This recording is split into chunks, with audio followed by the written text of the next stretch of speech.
கௌரவ தலைமை தாங்கும் உறுப்பினர் அவர்களே, இன்றைய தினம் கொண்டு வரப்பட்ட இந்த பிரேரணை ஒத்துழைப்பு வேலை பிரேரணையிலே முதல் நல்ல விடயங்களை நாங்கள் வரவேற்கிறோம்.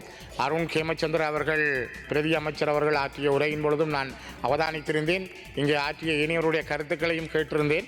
மிக முக்கியமாக திருகோணமலை மாவட்டத்தினுடைய 11 கிராம அலுவலர் பிரிவுகள் லிங்கநகர், பாலையூற்று, பூம்புகார், கப்பல்துறை, சைனாபி, முத்துநகர் உட்பட 11 கிராம அலுவலர் பிரிவுகளைச் சேர்ந்த 800 குடும்பங்கள் அந்த நேரம் வாழ்ந்த பொழுது லலித் அதுல் துமோலி அந்த காலத்திலே பாதுகாப்புத்துறை அமைச்சர், துறைமுகங்கள் பகுதி அமைச்சராக இருந்தவர்.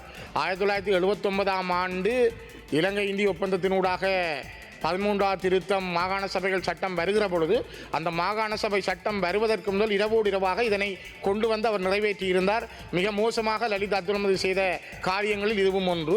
இன்றைய தினம் நீங்கள் அந்த மக்களுக்கு அந்த காணியை வழங்க முன்வந்திருப்பதை நாங்கள் வரவேற்கிறோம். மிக முக்கியமாக அந்த காலத்திலே அவர்கள் இருந்த மொத்த காணிகள் 2555 ஹெக்டேயர், 6379 ஏக்கர். ஆனால் இப்பொழுது துறைமுக அதிகார சபைக்கு அதிலேயும் 1219 ஹெக்டேயர், 3048 ஏக்கர்கள் வழங்கப்பட்ட பிற்பாடு தமிழ் மக்களுக்கு அந்த வாழுகின்ற மக்களுக்கு வழங்கப்பட இருப்பது 790 ஹெக்டேயர், 1975 ஏக்கர். இரண்டால் மிகுதி காணிகள் அந்த மக்களுக்கு வழங்கப்பட வேண்டும். தயவுசெய்து நீங்கள் எடுத்திருக்கிற முயற்சி நல்லது, நாங்கள் வரவேற்கிறோம். ஆனால் அங்கே நீங்கள் இந்த காணியை இந்த அரசாங்கமாக முதல் லலித் அதுல் இருக்கிற பொழுது அவர்கள் பறித்தது 800 குடும்பங்கள் இருந்தார்கள். இப்பொழுது அங்கே இருக்கிற குடும்பங்கள் 4672 குடும்பங்கள். நான் நினைக்கிறேன் பிரதி அமைச்சர் அருண் கேமச்சந்திர உட்பட ஏனைய எல்லோருக்கும் இது விளங்கும். அந்த நேரம் இருந்த குடும்பங்களுடைய எண்ணிக்கையை விட எத்தனை மடங்கு மாறி இருக்கிறது. 45 ஆண்டுகள் கடந்திருக்கிறது. 79ஆம் ஆண்டிலே இந்த காணி பறிக்கப்பட்டது. இப்பொழுது 45 ஆண்டுகள், 46 ஆண்டுகளுக்கு பிறகு நீங்கள் அதனை வழங்குவதற்கு முன்வந்திருக்கிற விடயம் மிகவும் முக்கியமானது. ஆனால் இதில் மிக மிக முக்கியமாக இந்த 46 வருடங்கள் கடந்து கொண்டு வர விடயத்திலே இன்னும் பல விடயங்கள்.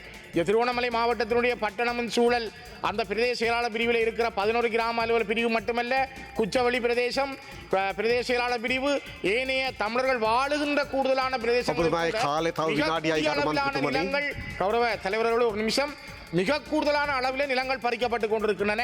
அந்த இடங்களிலே பௌத்த விகாரைகள் அமைக்கப்படுதல், அந்த பௌத்த விகாரைகள் வலுக்கட்டாயமாக அமைக்கப்பட்டு அதனை சுற்றியுள்ள இடங்களில் இருக்கிற காணிகளை பறித்தல். உதாரணமாக திரியாய் போன்ற இடங்களில் இது மிக மோசமாக இருக்கிறது. குச்சவெளி, திரியாய் இதனை உட்பட இந்த பட்டணமின் சூழல் இந்த பகுதிகள் மிக கூடிய அளவு கவனம் செலுத்தப்பட வேண்டும்.